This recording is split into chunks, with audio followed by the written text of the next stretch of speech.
Halo ladies and gentlemen, welcome back again to We Are Listening. Terima kasih buat kalian yang sudah mengklik video ini dan enjoy the story. Dan gak usah berlete-lete lagi, langsung aja kita lanjutkan alur cerita Legend of Martial Immortal episode 48. Let's go up, relax.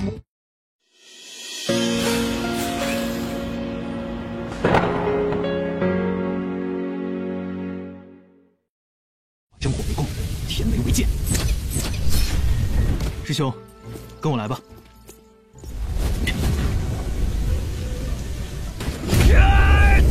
这是，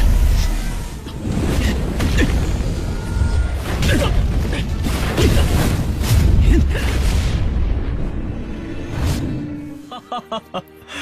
好，看很坤。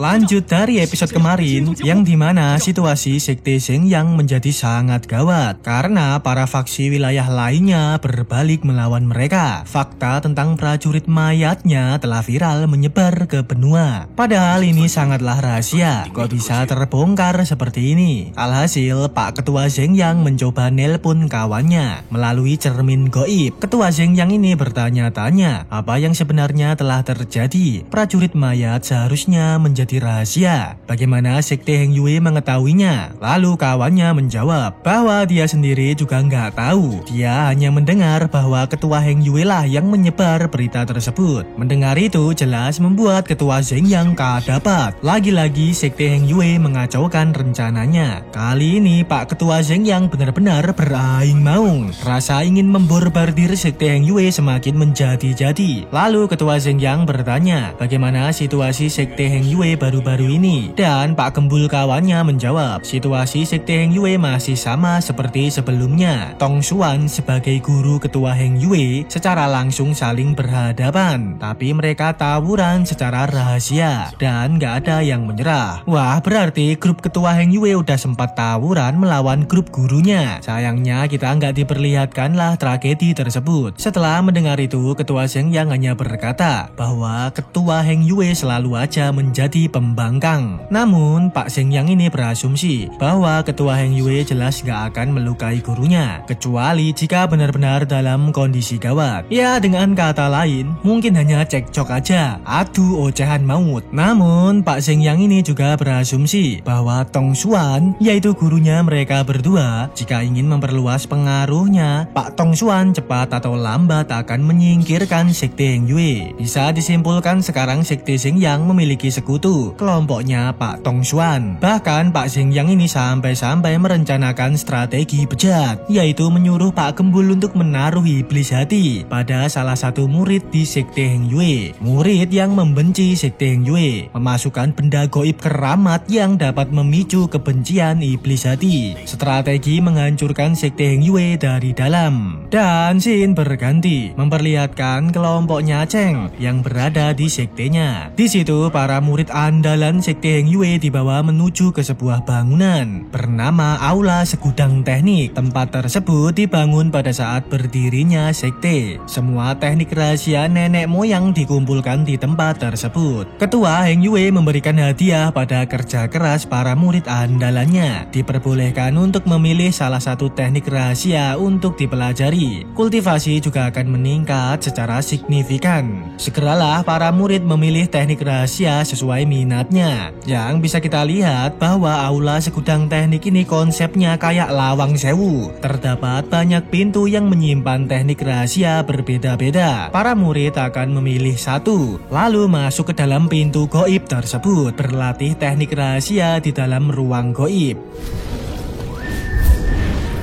Singkat cerita, para murid andalan lainnya udah memutuskan pilihannya masing-masing. Sedangkan untuk Aceng, dia masih melihat-lihat, mencari teknik rahasia sesuai minatnya, memilih teknik yang ngeringrong. Hingga akhirnya, Aceng pun melihat satu pintu yang sepertinya menarik perhatian, yaitu teknik rahasia pedang. Walaupun terdengar biasa aja, tapi Aceng ini sedikit penasaran. Alhasil langsung mencobanya aja, masuk ke dalam ruang ruang goib untuk berlatih teknik rahasia pedang. Setelah tersedot masuk ke ruang goib, terlihat banyak banget pedang berterbangan di TKP. Aceng berasumsi, mungkinkah setiap pedang memiliki teknik yang berbeda? Hingga tak lama kemudian, tiba-tiba ada satu pedang yang meluncur untuk melibas Aceng. Beruntungnya Aceng bisa refleks menahan pedang tersebut menggunakan jurus goibnya.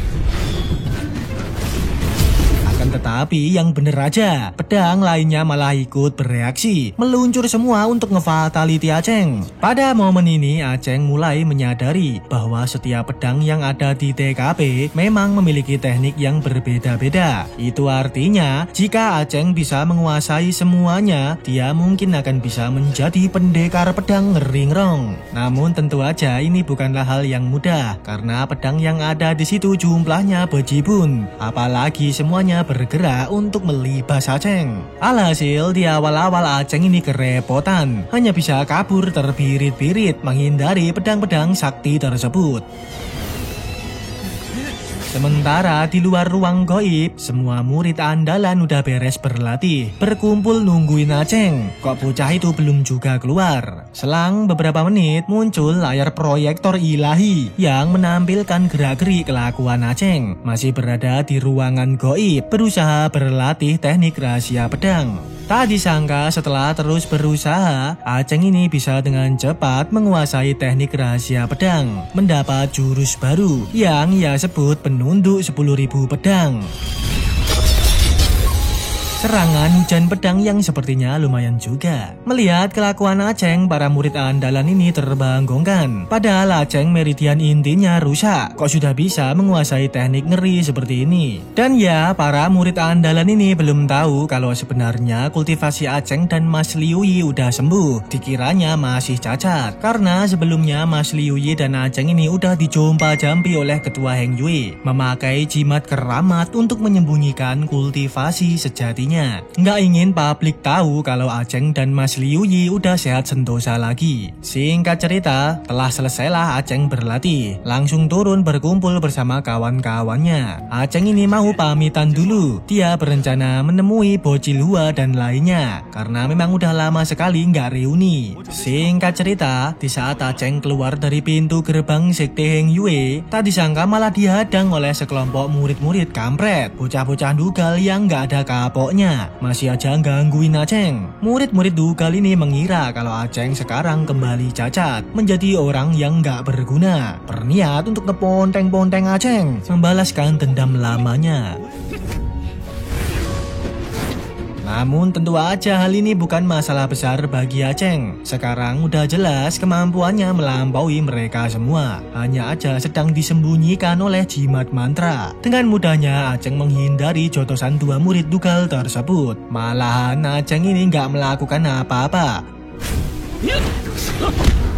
mengeluarkan boneka beautiful andalannya, yaitu Zixuan. Aceng gak perlu turun tangan buang-buang tenaga. Modal boneka beautiful aja, para murid dugal ini ditempiling delosor semua, gak berkutik di hadapan boneka Zixuan. Setelah itu dengan santainya Aceng pamit cabut, ngata-ngatain para murid dugal supaya nggak bikin ulah lagi. Bersamaan dengan itu di tempat lain, memperlihatkan Pak Gembul kawannya Pak Zengyang. Dia menyadari bahwa benda keramat iblis hati pemberian Pak Zengyang udah bereaksi, menandakan bahwa telah menemukan target murid di Sekte Heng Yue yang akan dijadikan mangsa iblis hati supaya melakukan kerusuhan di Sekte Heng Yue. Tersangka tersebut ialah Mas Hukum Sekte Heng Yue yang memang benci banget dengan Aceng. Jelas bisa dimanfaatkan untuk menjalankan rencana licik, mengambrolkan Sekte Heng Yue dari dalam diam-diam. Dan scene pun berganti, memperlihatkan Linger yang sedang celingak-celinguk di kontrakannya. Ternyata Linger ini sedang disidang oleh mbaknya, dimintai keterangan tentang keperawanannya. Ditanyain siapakah orang yang mantap-mantap dengan Linger. Awalnya Linger mencoba ngeles, tapi ya tetap aja akan terkoda terkonang. Akhirnya Linger terpaksa mengatakan fakta sebenarnya bahwa keperawanannya hilang dicomot oleh Aceng. Mendengar itu, membuat Mbaknya Linger dapat langsung menyarankan untuk segera rabi aja, mengatur hari yang tepat untuk menikahkan Aceng dan Linger. Mendengar ini sudah pasti membuat Linger terbanggongkan, berkata ini harus menunggu persetujuan Aceng dulu. Tapi Mbaknya Linger menegaskan bahwa mereka memang harus rabi karena udah melakukan hal yang tidak ramah. Setelah itu Mbaknya Linger langsung pamit cabut.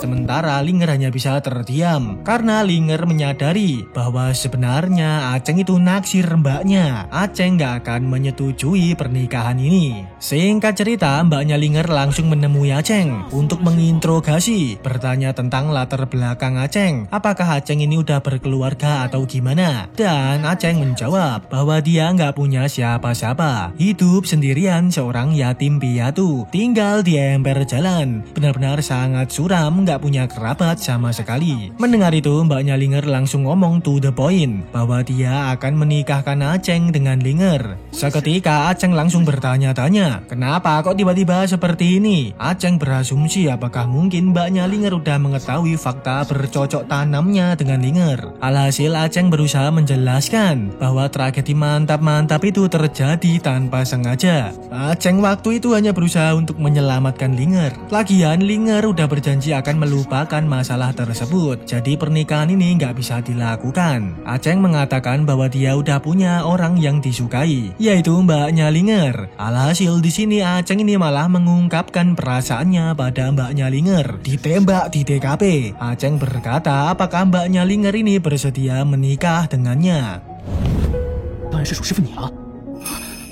Mendengar ocehan Aceng, membuat Mbaknya Linger semakin dapat. Apakah Aceng ini sedang serius? Sampai-sampai Aceng ini langsung berupaya mencipok Mbaknya Linger. Tapi sayangnya Mbaknya Linger menggagalkan kelakuan cabul Aceng. Setelah itu berkata, selama Aceng bisa menjadi lebih kuat melampaui Mbaknya Linger, maka Mbaknya Linger bersedia menikah dengan Aceng. Mendapat kode keras seperti ini, Aceng seketika kegirangan, langsung refleks ngamplok Mbaknya Linger, seraya mencipok keningnya. Aceng ini seketika semangat 45, langsung pamit untuk berlatih menjadi kuat dan lebih hebat dari Mbaknya Linger. Di tengah-tengah perjalanan, siluman naga tiran berbicara pada Aceng. Dia memberi selamat pada Aceng karena telah mendapat kode keras dari Mbaknya Linger. Namun siluman naga juga mengingatkan Aceng bahwa sekarang Aceng hanya memiliki waktu 3 bulan tersisa untuk hidup. Dan episode pun bersambung, ladies and gentlemen. Terima kasih buat kalian yang sudah menonton video ini sampai habis. Kalian benar-benar andalan. Dan oke, ladies and gentlemen, kita tutup videonya sampai di sini aja. Nantikan video terbaru dari We Are Listening. Oke, see you in the next level. Bye.